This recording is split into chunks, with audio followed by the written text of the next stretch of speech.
Ketegangan yang terjadi antara Jepang dan Cina menyingkap potensi kekuatan militer antara kedua negara di Asia Timur tersebut. Hubungan antara Tokyo dan Beijing memanas setelah pernyataan Perdana Menteri Jepang Sanae Takaichi soal kemungkinan konflik di Taiwan.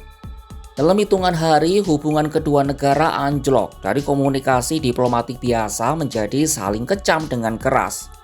Cina menegaskan isu Taiwan adalah garis merah yang tak boleh disentuh, dan Jepang disebut akan mengalami kekalahan telak jika nekat turun dalam isu Taiwan.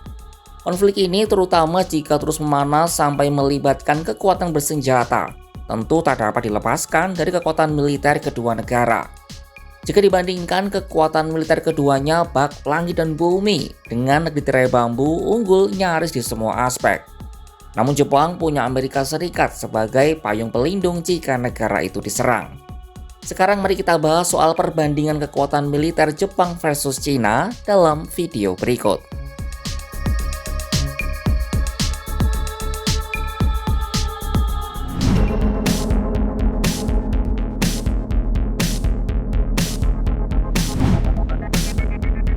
Di bagian ini kita akan membahas soal kekuatan militer Jepang. Mengutip data Global Firepower 2025, Tokyo menduduki peringkat ke-8 sebagai negara dengan militer terkuat di dunia. Kemampuan militer negara samurai itu menduduki peringkat 5 teratas di bidang-bidang seperti kapal selam, pesawat misi khusus, helikopter, kapal induk helikopter, kapal perusak, dan armada laut niaga. Namun Jepang juga tertinggal dari negara lain dalam hal kapal induk, korvet angkatan laut, utang luar negeri, serta konsumsi minyak, batu bara, dan gas alam. Total, Jepang memiliki 247.150 personel aktif, 56.000 tentara cadangan, dan 25.000 pasukan paramiliter. Tentara mereka dikenal dengan nama pasukan bela diri yang memiliki peran unik. Mengutip BBC, berdasarkan konstitusi pasca perang, Jepang tidak diperbolehkan memiliki pasukan militer ofensif. Dalam pasal 9 menyatakan rakyat Jepang selamanya meninggalkan perang sebagai hak kedaulatan bangsa dan ancaman, atau penggunaan kekuatan sebagai sarana penyelesaian sengketa internasional. Jepang lalu membentuk pasukan bela diri yang bertujuan untuk menjaga perdamaian, kemerdekaan, dan keamanan Jepang.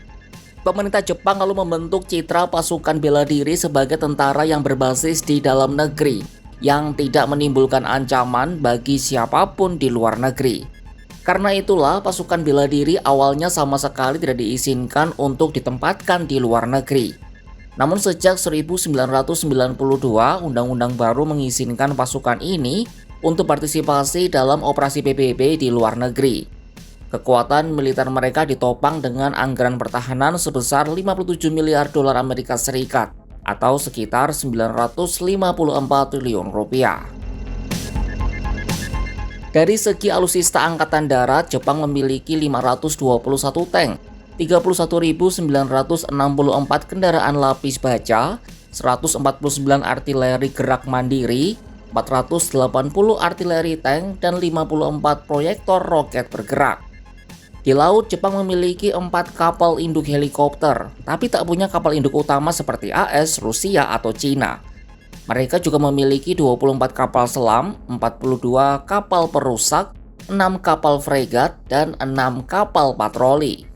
Sementara di udara, Tokyo punya total 1.443 pesawat, terdiri dari 217 pesawat tempur, 55 pesawat transportasi, 10 tanker udara, 596 helikopter, dan 119 helikopter serang.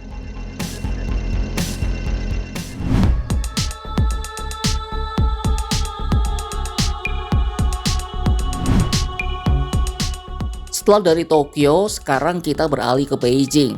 Global Firepower 2025 menempatkan Cina sebagai negara ketiga pemilik militer terkuat di dunia. Cina hanya kalah dari Rusia dan Amerika Serikat.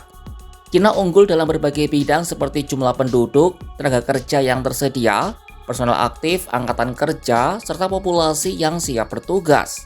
Beijing juga menjadi yang terbaik dari sisi daya beli, kapal, serta produksi dan cadangan batu bara. Akan tetapi negara ini juga tertinggal dibandingkan kebanyakan negara lain dalam hal utang luar negeri serta konsumsi minyak, gas alam, dan batu bara. Namun belakangan peningkatan pertahanan yang tengah digenjot negeri tirai bambu itu terus disorot dunia, terutama rivalnya Amerika Serikat. Negeri tirai bambu telah menetapkan tahun 2049 sebagai tahun kebangkitan besar bangsa. Semua sumber daya dan komponen negara diarahkan untuk mencapai target kala Republik Rakyat Cina genap berusia 100 tahun. Tentara Pembebasan Rakyat atau PLA, nama militer Cina, juga berperan penting dalam perwujudan visi itu.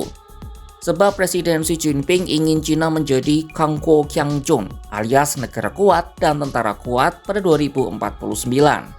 Karena itulah dalam periode 30 tahun sejak 2020, PLA mempercepat modernisasi menjadi militer yang diperkuat peralatan berbasis kecerdasan buatan dan mampu beroperasi lintas matra. PLA sendiri kini sudah bisa disebut mencapai Qiangjun. Bagaimana tidak, Beijing memiliki lebih dari 2 juta personel aktif dan masih ditambah 510.000 personel cadangan dan 625.000 pasukan paramiliter. Cina juga memiliki anggaran pertahanan jumbo, yakni hampir 267 miliar dolar Amerika Serikat atau sekitar 4,4 kuadriliun rupiah.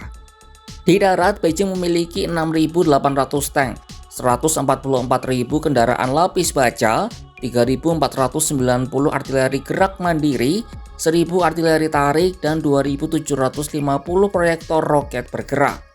Sedangkan di udara, PLA memiliki lebih dari 3.000 pesawat. Rinciannya 1.212 pesawat tempur, 289 pesawat transportasi, 10 tanker udara, 913 helikopter, dan 281 helikopter serang.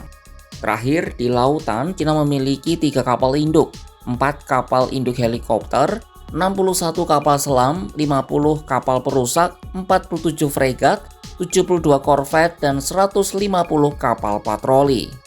Tentara Cina menempatkan setidaknya 1 kapal selam yang mampu membawa rudal balistik berhulu ledak nuklir dan secara konsisten berpatroli di perairan antara Pulau Hainan dan wilayah Laut Cina Selatan. Patroli baru ini memperlihatkan kemajuan Angkatan Laut Cina dalam berbagai bidang, termasuk logistik, komando, pengawasan, dan persenjataan.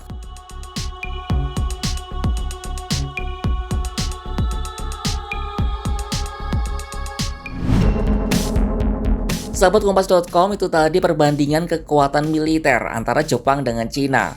Terlihat sekali ketimpangannya ya. Jepang meski masuk 10 tentara terkuat di dunia, namun kalah nyaris di semua bidang dengan Cina.